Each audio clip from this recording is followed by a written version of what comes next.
Hi, friends. We're going to continue with the Tale of Despereaux. Chapter 30, To the Dungeon. At the castle, for the first time in her young life, Meg actually had enough to eat. And eat she did. She quickly became plump and plumper still. She grew rounder and rounder and bigger, only her head stayed small. Readers, as the teller of this tale, it is my duty from time to time to utter some hard and rather disagreeable truths.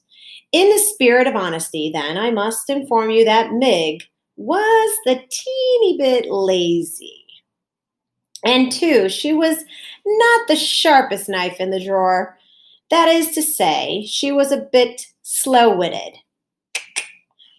Because of these shortcomings, Louise was hard-pressed to find a job that Meggery Sow could effectively perform.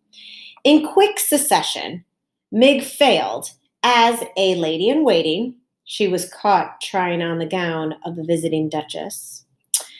As a seamstress, she sewed the cloak of the riding master to her own frock and ruined both.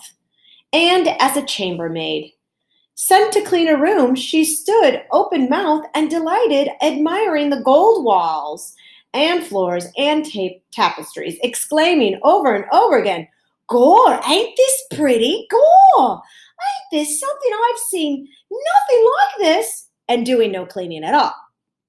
And while Meg was trying and failing at many of these domestic chores, other important things were happening in the castle. The rat in the dungeon below was pacing and muttering in the darkness, waiting to take revenge on the princess. And upstairs in the castle, the princess had met a mouse, and the mouse had fallen in love with her. Will there be consequences? You bet. Just as Midge's inability to perform any job well has its consequences. For really, as a last resort, Louise sent Meg to the kitchen where Cook had a reputation of dealing with, effectively, difficult help. In Cook's kitchen, Meg dropped eggshells in the pound cake batter. She scrubbed the floor with cooking oil instead of cleanser. She sneezed directly into the king's pork chop moments before it was to be served to him.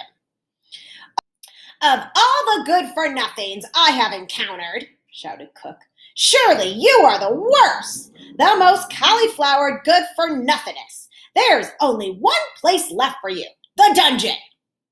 "Huh?" Midge said, cupping her hand around her ear.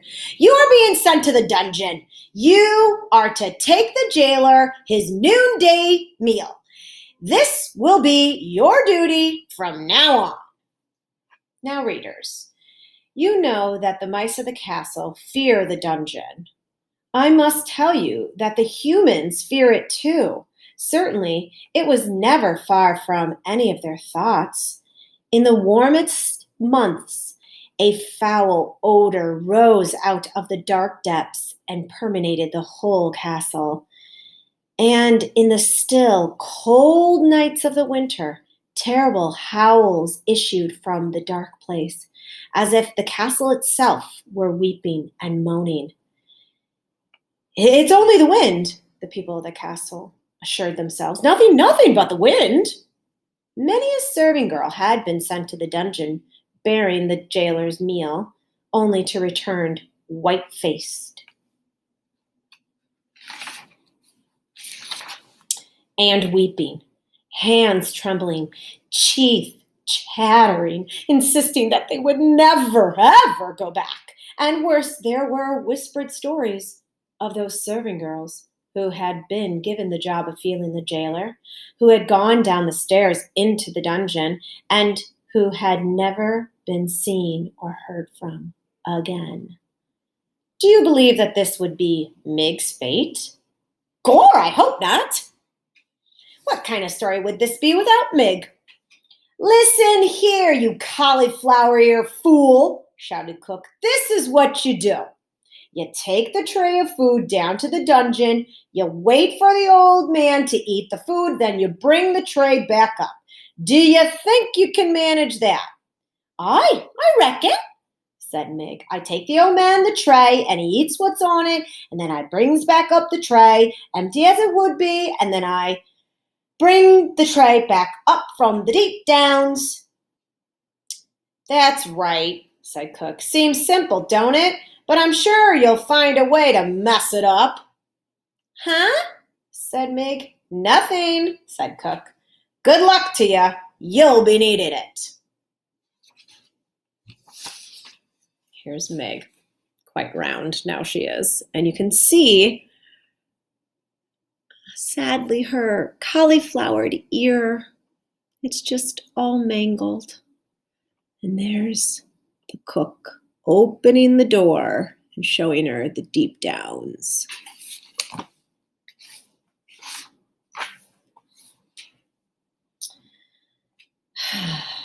What was that? Said Mig. Nothing, said Cook.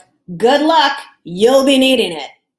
She watched as Midge descended the dungeon stairs. They were the very same stairs, readers, that the mouse Despereaux had been pushed down just the day before. Unlike the mouse, however, Mig had a light. On the tray with the food, there was a single flickering candle to show her the way. She turned on the stairs and looked back up at Cook and smiled. That cauliflowered good-for-nothing fool, said Cook, shaking her head. What's to become of someone who goes into a dungeon smiling, I ask you? Readers, for the answer to Cook's question, we must read on. Chapter 31, A Song in the Dark. The terrible, foul odor of the dungeon did not bother Mig. This is perhaps because sometimes when Uncle was giving her a good clout to the ear, he missed his mark and delivered a good clout to Mig's nose. This happened often enough that it had interrupted the proper working of Mig's smelling senses. And so it was that the overwhelming stench of despair and hopelessness and evil was not at all bothering Midge, and she went down happily, down the twisting and turning stairs. Go! It's dark in here, ain't it? Yes, it is, she answered herself. But if I was a princess, I'd be so glittery-like that there wouldn't be a place in the world that was dark to me. At this point, Miggery Sow broke out into a little song that went something like this. I ain't the Princess P, but someday I will be. The P, someday I will be. As you can imagine, Midge was not much of a singer, more of a bellower, right? But in her little song, there was, to the right ear tuned, a certain kind of music. And as Midge went singing down the stairs of the dungeon, there appeared in the shadows a rat wrapped in a cloak of red and wearing a spoon on his head. Yes, yes, said the rat. A lovely song. Just the song I've been waiting to hear. And Roscaro quietly fell in step beside Miggery Sow. At the bottom of the stairs, Mig shouted to the darkness, Go, it's me, Miggery Sow. Most call me Migs to deliver your food. Come and get it, Mr. Deep Downs. There was no response. The dungeon was quiet, but it was not quiet in a good way. It was quiet in an ominous way. It was quiet in a way of small, frightening sounds. There was the snail-like slither of water oozing down the walls, and from around the darkened corners came the low moan of someone in pain. Oh. And then, too, there was a noise of the rats going about their business, sharpening their nails, their sharp, sharp nails hitting the stone of the dungeon, and their long tails dragging behind them through the blood and the muck. Readers, if you were standing in that dungeon, you certainly would have heard all this disturbing sounds. If I were standing in the dungeon, I would hear these sounds. If we were all standing in the dungeon together, we would hear all these sounds and we would be frightened. We would cling to each other in fear. But did Miggery Sow hear these sounds? No, that's right. She heard absolutely nothing. And so she was not at all afraid, not in the least. She held the tray up higher. And the candle shed a weak light on the towering pile of spoons and bowls and kettles. Go! Look at them things.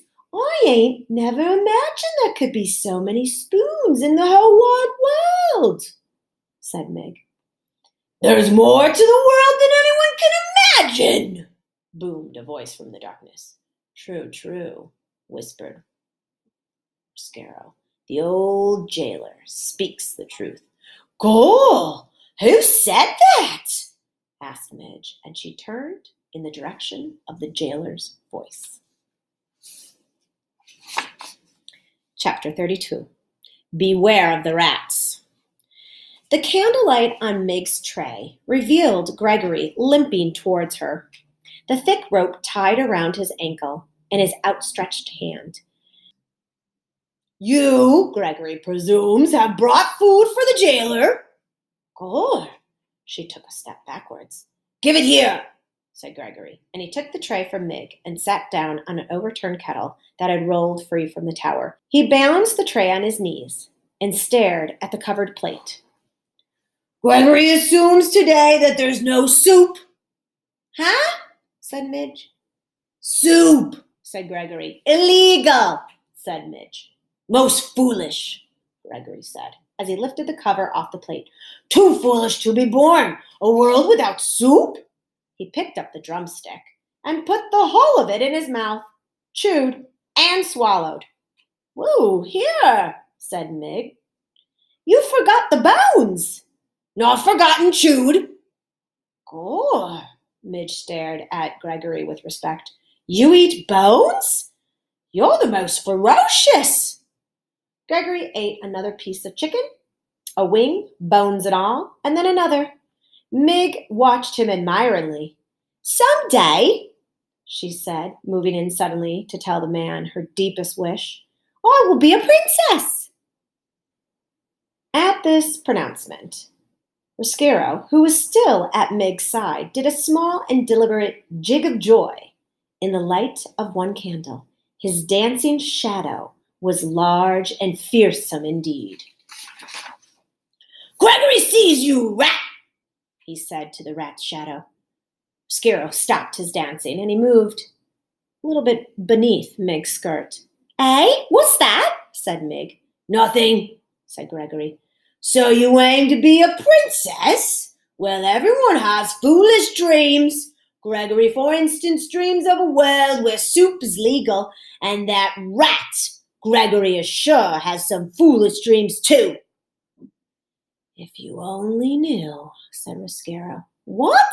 Shouted Mig. Gregory said nothing more. Instead, he reached into his pocket and then held his napkin up to his face and sneezed into it. Once, twice, 3 times. Bless you, shouted Mig. Bless you, bless you, bless you. Back to the light, Gregory whispered. Then he balled up the napkin and placed it on the tray. Gregory is done, he said, and he held up the tray for Mig. Done, you are. Then the tray goes back upstairs. Cook says it must. You must take the tray to the deep downs. You wait for the old man to eat, and then you bring the tray back up. Them's my instructions. Did they instruct you to beware the rats? The what? The rats. What of them? Beware of them, said Gregory. Right, said Mig. Beware the rats. Roscaro, hidden beneath Mig's skirt, rubbed his front paws together. Warn her all you like, old man. My hour has arrived. This time is now. And your rope must be broken. No nibble, nibble, nibbling this time, rather a serious chew that will break it into two. Yes, it is all coming clear. Revenge is at hand.